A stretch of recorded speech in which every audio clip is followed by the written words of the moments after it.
Welcome to Sweet Life Beat Life. We hope this video helps. You start by enabling the document set capability on the site and preparing the content type. Do this now.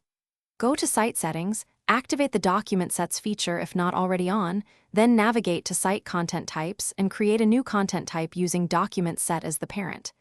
Add any site columns you'll need, like project ID, owner, and due date, so metadata is consistent.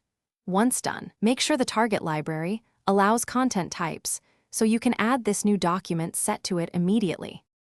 Next, you configure what each new document set contains and how it behaves. Open the document set content type and add default documents or a welcome page. These become templates for every instance.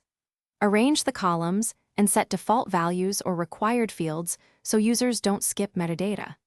Then go to your target document library, enable management of content types in library settings, and add the document set content type to that library. This ensures users will see a new document, set option, and consistent structure across projects.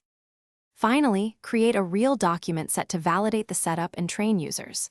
Click New and choose your document set, complete required metadata, and open the default documents to confirm templates loaded.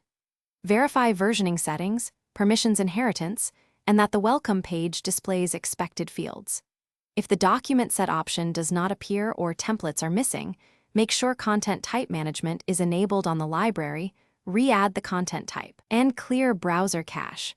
Also confirm feature activation at the site level to resolve most issues quickly. Thanks for watching. Consider subscribing if we helped you.